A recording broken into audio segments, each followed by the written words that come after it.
Assalamu alaikum students. How are you all?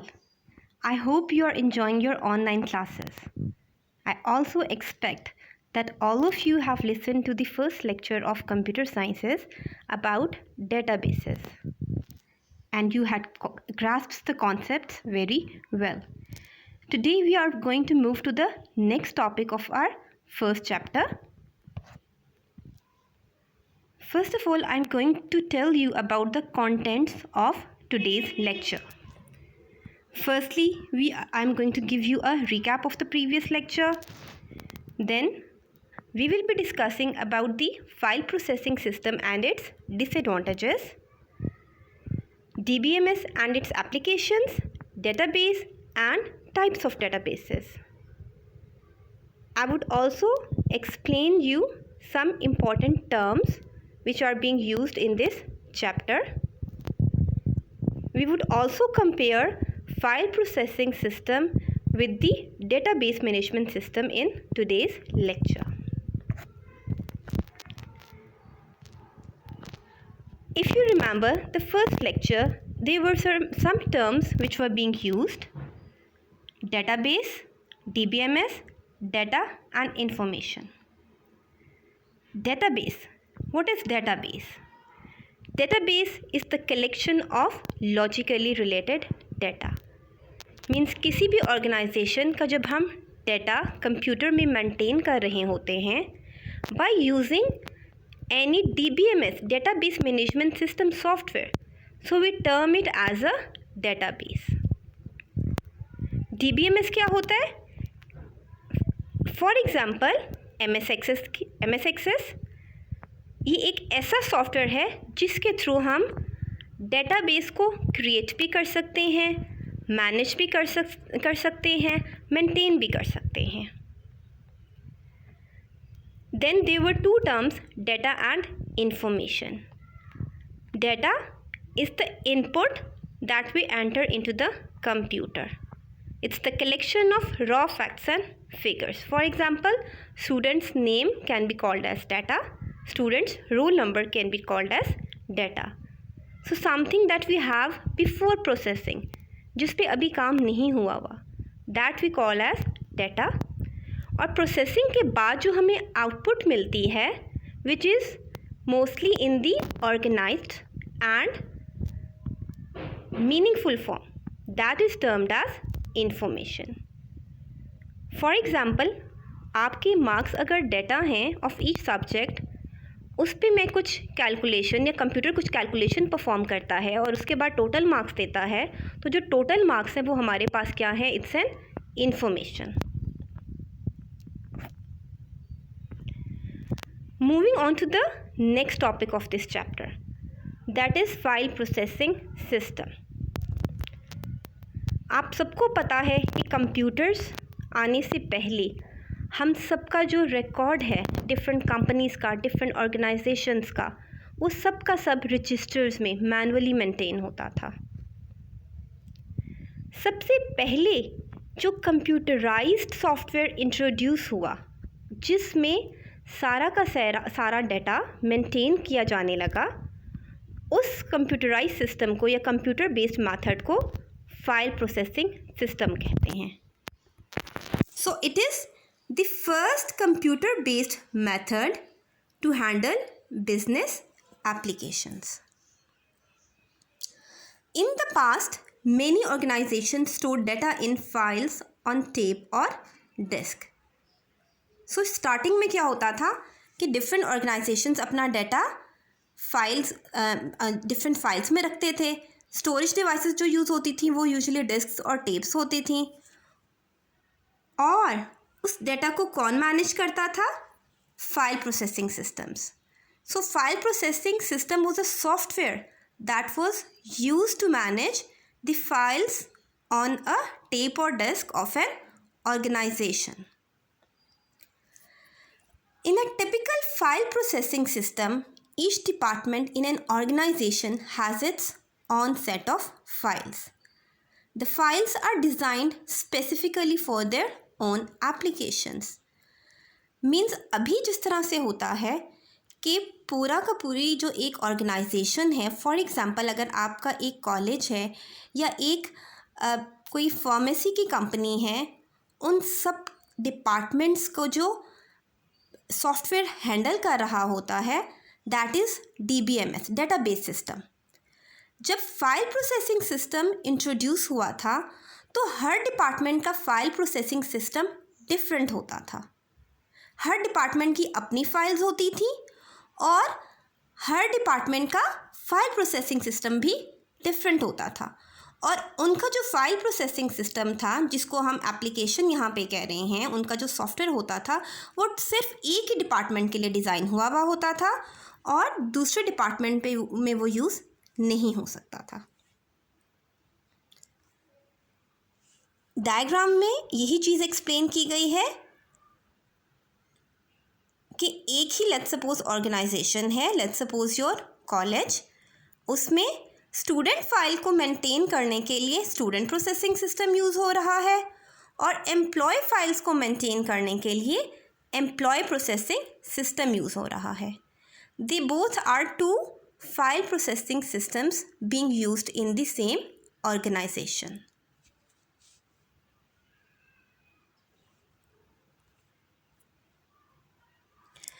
Disadvantages of FPS means file processing system. अब जो आपको यहाँ पे मैं ये बताती चलूँ कि इस चीज़ को अब रिप्लेस कर दिया गया है डेटाबेस सिस्टम से। मीन्स अब जो सॉफ्टवेयर्स इंट्रोड्यूस हुए हैं फॉर ऑर्गेनाइजिंग और मैनेजिंग द डेटाबेस, वो स्पेसिफिकली ऐसे डिज़ाइन किए गए हैं कि जो उस system means file processing system के फ्लॉज थे या डिसएडवांटेजेस थे, इन्होंने उनको रिमूव कर दिया है। सो वी कैन से कि जो भी डिसएडवांटेजेस थे फाइल प्रोसेसिंग सिस्टम में, अब वो सब डेटाबेस सिस्टम्स या डेटाबेस मैनेजमेंट सिस्टम ने रिमूव कर दिए हैं।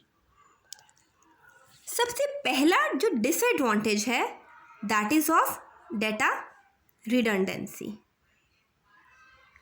रिडंडेंसी का मतलब ही यही है कि एक ही चीज़ की डुप्लीकेट कॉपीज होंगी। For example, the students data may be present in 2 different files. अगर एक लाइब्रेरी में सिस्टम प्रेजेंट है और एक एडमिनिस्ट्रेशन वालों के पास system file processing system present है, सो एडमिनिस्ट्रेशन वालों ने भी स्टूडेंट्स का डाटा रखा हुआ है, their roll number and names, और लाइब्रेरी वालों की फ़ाइल में भी वही स्टूडेंट्स के रोल नंबर और नेम्स प्रेजेंट हैं।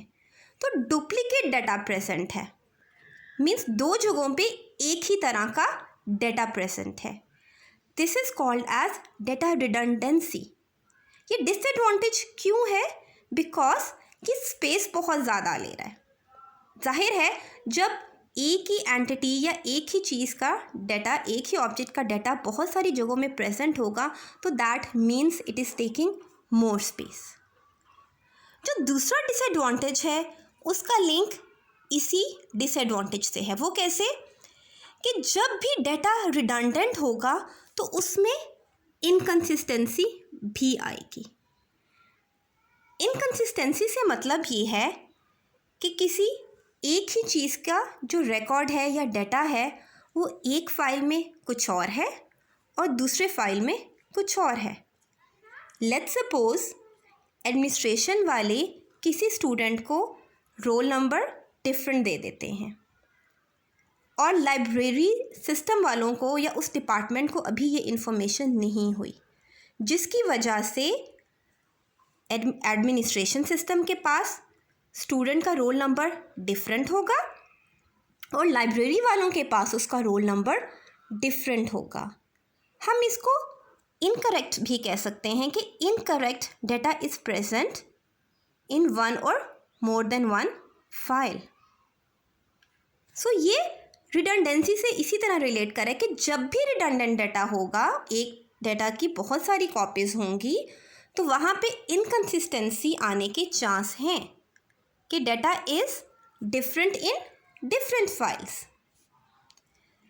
Next disadvantage of FPS is data dependence. जो फाइल प्रोसेसिंग सिस्टम्स बनाए गए थे उनमें जो फाइल्स मेंटेन की जाती थी, लेट्स सपोज अभी मैंने आपको एक एग्जांपल दी थी कि स्टूडेंट प्रोसेसिंग सिस्टम है या एम्प्लॉय प्रोसेसिंग सिस्टम है, उनमें जिन फाइल्स में इनका डाटा मेंटेन किया जाता था उनके स्पेसिफिक फॉर्मेट्स होते थे कि यहाँ पे टैब लगना है, इधर कॉमा लगना है, इधर सेमीकोलन लगना है। अगर उस फाइल में कहीं भी ये फॉर्मेट कोई चेंज करता है तो जो पूरा का पूरा FPS उनका प्रोसेसिंग सिस्टम है, जो उसका सॉफ्टवेयर है, उसमें भी चेंजेस करनी पड़ती। सो आप लोगों का जो प्रोग्राम जो कि एक्सेस कर रहा होता उन फाइल्स को, it needs to be changed.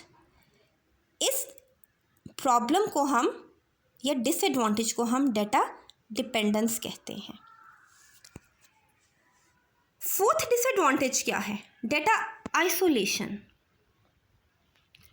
The data is isolated means separated, it's not connected from each other in different files, hence programming becomes difficult.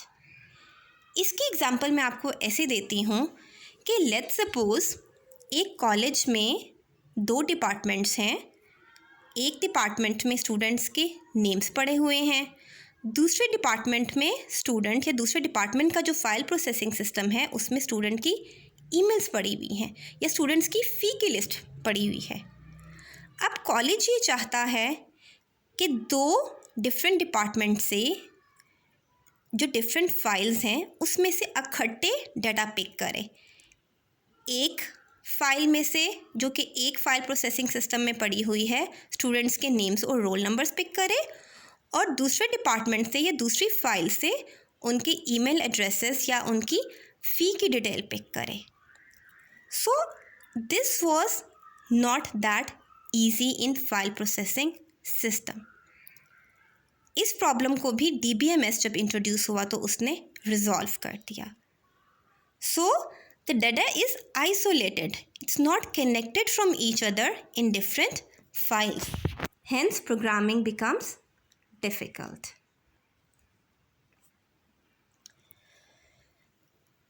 The other disadvantage of file processing system is security. As I have already told that different files are present in different processing systems, file processing systems. Student processing system is separate, employee processing system is separate. अब दोनों की files password protected तो हो सकती हैं, यहाँ तक कि सिक्योरिटी तो ठीक है, but what if we have to give access to only few records in the file? It becomes difficult. अगर हम कॉलेज ही की एग्जांपल लें और हम चाह रहे हैं कि जो एडमिनिस्ट्रेशन में जो मैनेजर है वो सब रिकॉर्ड्स देख सके, हर तरह का रिकॉर्ड व्यू कर सके और उसमें चेंजेस कर सके। मैनेजर की अथॉरिटी ज़्यादा है, हेड क्लर्क की अथॉरिटी ज़्यादा है, लेकिन जो दूसरे क्लर्क्स हैं उनको सिर्फ इतनी अथॉरिटी देना चाह रहे हैं कि वो फ्यू रिकॉर्ड्स को सर्च कर सके या सिर्फ देख सके। सो इस तरह के एक्सेस देना was difficult in file processing system. For example, to manager and data entry operator, the access rights are different. एक ऑर्गेनाइजेशन में मैनेजर है, उसके राइट्स या अथॉरिटी ज़्यादा है, उसको डाटा की एक्सेस ज़्यादा होनी चाहिए, डिलीट करने की भी, मॉडिफाई करने की भी, और जो डाटा एंट्री ऑपरेटर है उसको उसी फाइल में एक्सेस कम देनी है। कम कैसे देनी है कि he can only enter the data but can not delete और मॉडिफाई इट। सो इस तरह की सिक्योरिटी फाइल प्रोसेसिंग सिस्टम में लगाना पॉसिबल नहीं थी। Then we have the next disadvantage of file processing system, that is integrity. Integrity का मतलब क्या है? Reliability and accuracy of data. Means data कितना accurate present है। फाइल प्रोसेसिंग सिस्टम्स में जो फाइल्स मेंटेन की जाती थी या उसमें जो डाटा एंटर किया जाता था, उसमें ये चेक्स लगाना कि weather somebody has entered roll number in numerics or not was not possible. For example, roll number and marks should be numeric. आप लोगों ने अगर कभी इंटरनेट में अपने पासवर्ड्स एंटर किए हों या कोई भी फॉर्म फिल कर रहे हों, तो उसमें अगर आप नेम्स के कॉलम में अपना नेम एंटर करते हैं और गलती से एक नंबर एंटर कर देते हैं 1 2 3, सो आपको प्रॉम्प्ट कर दिया जाता है कि number could not be entered in the name field. ये एक तरह का इंटेग्रिटी चेक ही है। फाइल प्रोसेसिंग सिस्टम्स में इस तरह के इंटेग्रिटी चेक लगाना डिफ़िकल्ट था, जिसकी वजह से चांसेस ज़्यादा होते हैं कि गलत डाटा एंटर कर दिया जाए। One more disadvantage of file processing system is atomicity. Atomicity refers to the completion of whole transaction or not completing it at all. Transaction का वर्ड आप लोगों ने यूजुअली बैंक्स में बहुत सुना होगा।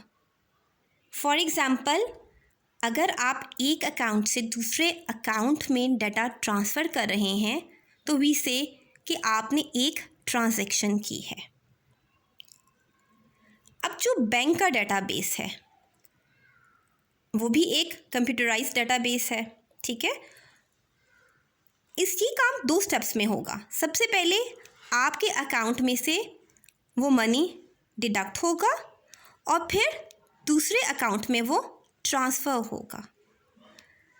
इस दौरान अगर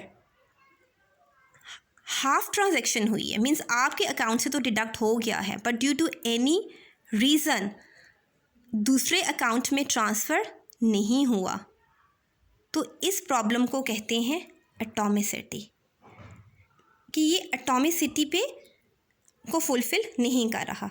सो it refers to completion of whole transaction or not completing it at all. या तो कंप्लीट ट्रांजैक्शन हो या रोल बैक हो जाए, मीन्स या हाफ ट्रांजैक्शन किसी भी सूरत में मत हो, या तो आपके डिडक्ट हो के दूसरे में ट्रांसफ़र हो जाए या आपके भी डिडक्ट ना हो। Partial completion of any transaction leads to incorrect data. तो अगर ये ट्रांजैक्शन पार्शली हुई है, हाफ हुई है, तो obviously it will lead to a problem.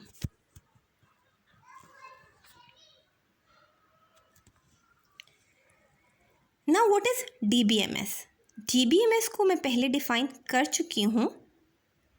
It's the set of programs that are used to actually create or maintain the database.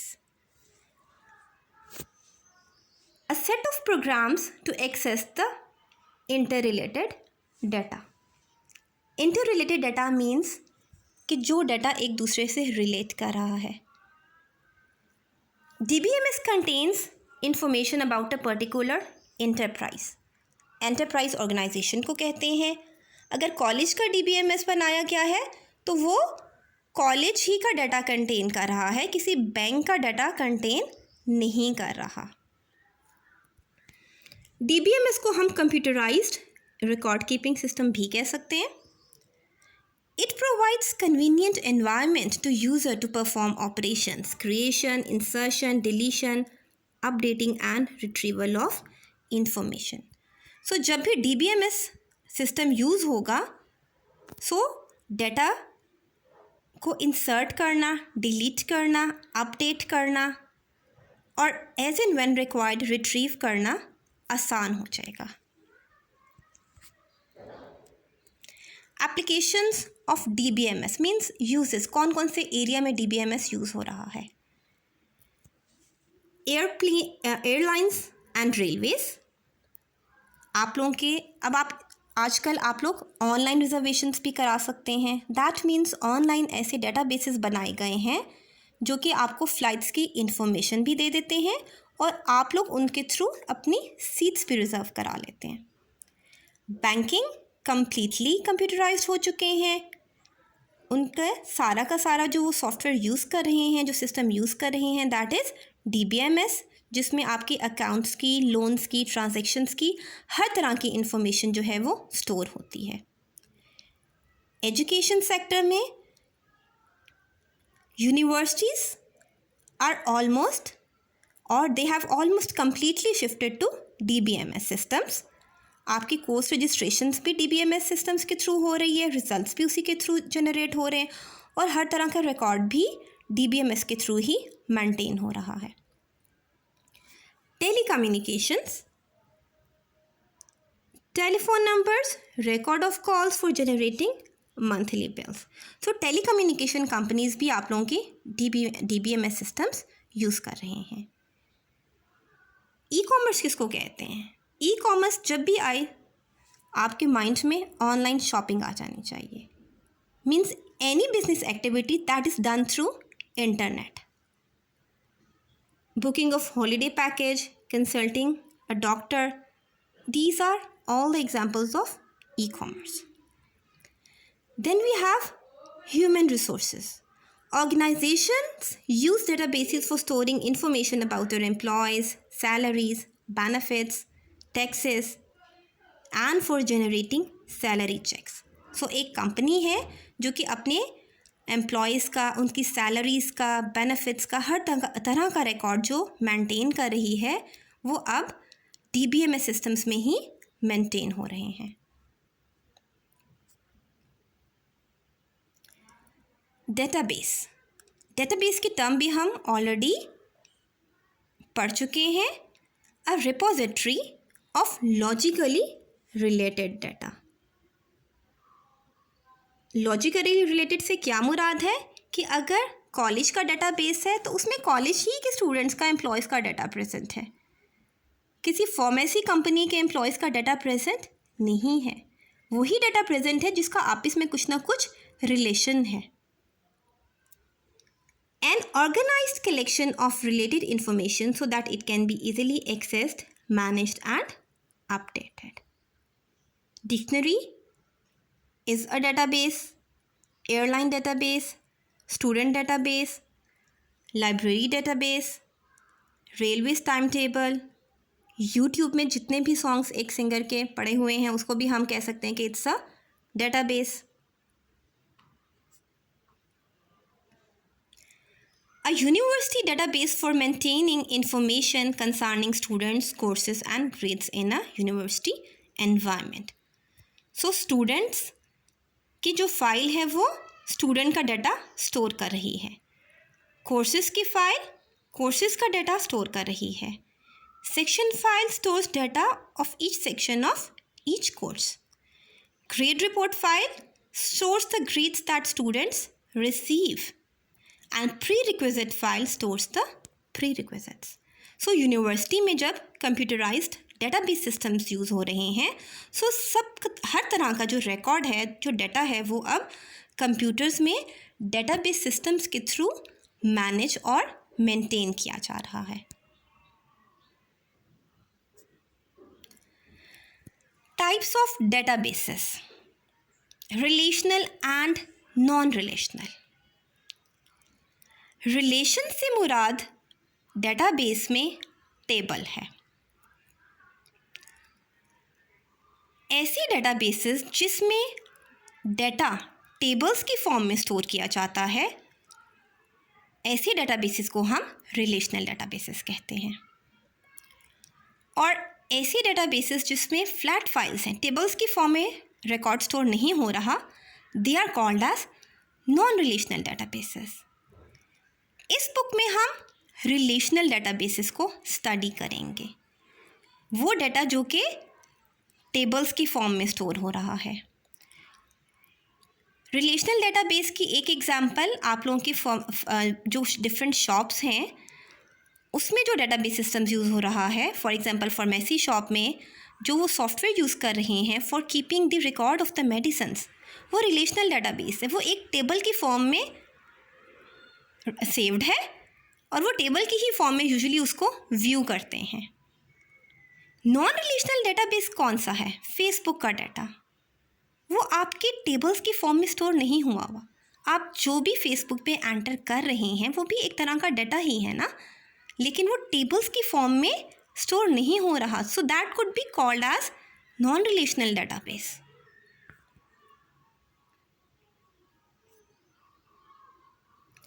Important definitions, as I have already told you, इस book में हम relational database को study करेंगे और आपको मैं खुद Microsoft access के प्रैक्टिकल्स में डेटाबेस बनाना भी सिखाऊंगी। माइक्रोसॉफ्ट एक्सेस क्या है? It's a DBMS, it's an example of a DBMS। जब हम DBMS सिस्टम को यूज़ करके डेटाबेस सिस्टम बनाएंगे तो उसमें टेबल्स बनाए जाएंगे। टेबल क्या होता है? It's similar to the table, time table means उसमें रोज़ होते हैं जो कि हॉरिजॉन्टल होते हैं, कॉलम्स होते हैं जो कि वर्टिकल होते हैं। एक स्ट्रक्चर्ड फॉर्मेट में आप लोगों को डाटा नज़र आता है। अगर किसी स्टूडेंट का डाटा आपको पैराग्राफ फॉर्म में नज़र आए कि this student's name is this, her roll number is this, so आपके लिए वो पढ़ना या उसको ग्रास्प करना थोड़ा टाइम टेकिंग होगा। टेबल में जब डाटा एंटर किया हुआ होता है तो उसको ग्रास्प करना, उसको रीड करना, उसको समझना वो ज़्यादा सिंपल हो जाता है। टेबल्स में जो हॉरिजॉन्टल रोज़ होती हैं उनको हम रोज़ या रिकॉर्ड कहते हैं और जो वर्टिकल होती हैं उनको हम कॉलम्स या फील्ड्स कहते हैं। एक रो या रिकॉर्ड में एक पर्टिकुलर ऑब्जेक्ट का रिकॉर्ड रखा जाता है। फॉर एग्जांपल, अगर एक स्टूडेंट का टेबल बनाया गया है, ठीक है, उसमें कॉलम्स की हेडिंग्स हैं students roll number, students name, students addresses. Students name, roll number और एड्रेसेस क्या हैं? They are the column names, they are the fields. और जब मैं उसमें डाटा एंटर करूँगी, रोल नंबर के नीचे लेट्स सपोज मैं रोल नंबर 1 लिखूँगी, नेम में उस स्टूडेंट का नेम फॉर एग्जांपल आयशा लिखूँगी, एड्रेस में आयशा का एड्रेस लिखूँगी, तो वो हॉरिजॉन्टल रो यानी रिकॉर्ड कहलाएगा।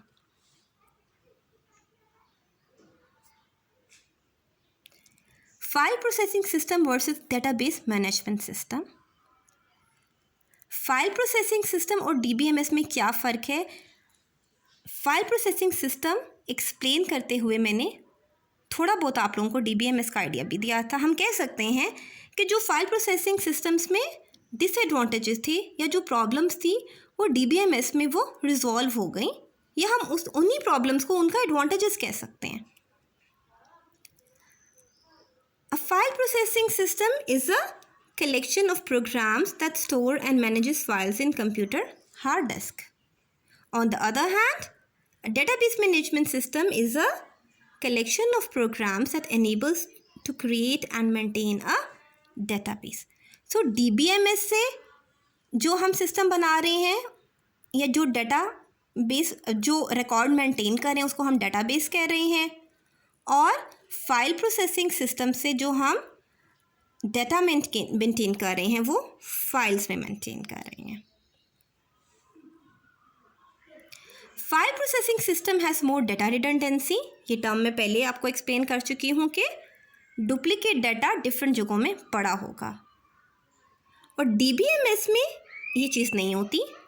स्टूडेंट का जो नेम और रोल नंबर है वो एक ही दफ़ा स्टूडेंट के टेबल में इंसर्ट होगा, उसकी मल्टीपल फाइल्स या उसके मल्टीपल टेबल्स मेंटेन नहीं होंगे।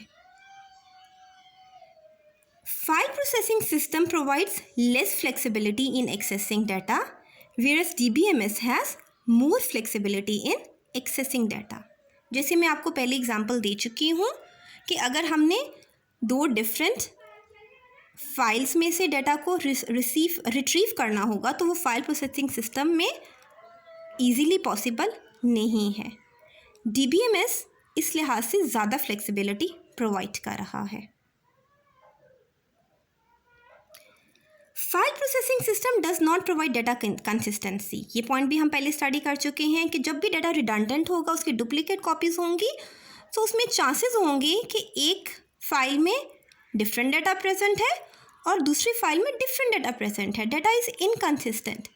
जबकि DBMS में ये प्रॉब्लम रिजॉल्व हो जाती है। कैसे रिजॉल्व होती है? देयर इज़ वन फीचर और वन प्रोसीजर कॉल्ड नॉर्मलाइजेशन, जिसकी वजह से डाटा कंसिस्टेंट रहता है। नॉर्मलाइजेशन हम इंशाल्लाह अपने नेक्स्ट लेक्चर में डिटेल में पढ़ेंगे।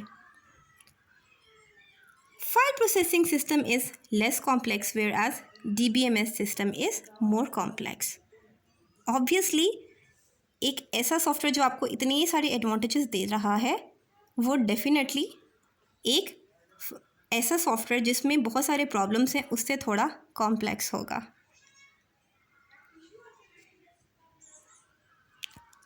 In file processing, if any changes to the structure of a file may require changing all programs that access the file, and in database system, the structure of data files is stored in the DBMS catalog separately from the access program. This is called program data independence. इस point को भी मैं पहले explain कर चुकी हूँ कि file processing systems जब यूज़ होते थे, तो अगर फाइल जिसमें डाटा पड़ा हुआ है उसमें कोई फॉर्मेट आप चेंज करते हैं, तो वो सॉफ्टवेयर जिसके थ्रू उस फाइल को एक्सेस किया जा रहा है उसमें भी चेंजेस करनी पड़ती हैं। DBMS जब से इंट्रोड्यूस हुआ है, ये प्रॉब्लम रिजॉल्व हो गई है। Means program and data are independent. Program data पे डिपेंड नहीं कर रहा। अगर आप डाटा का फॉर्मेट चेंज करते भी हैं, तो प्रोग्राम में चेंजेस करने की, सॉफ्टवेयर में चेंजेस करने की, फ्रंट एंड पे चेंजेस करने की ज़रूरत नहीं है।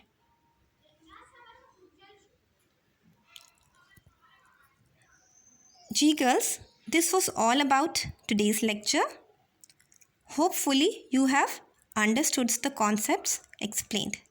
Thank you so much.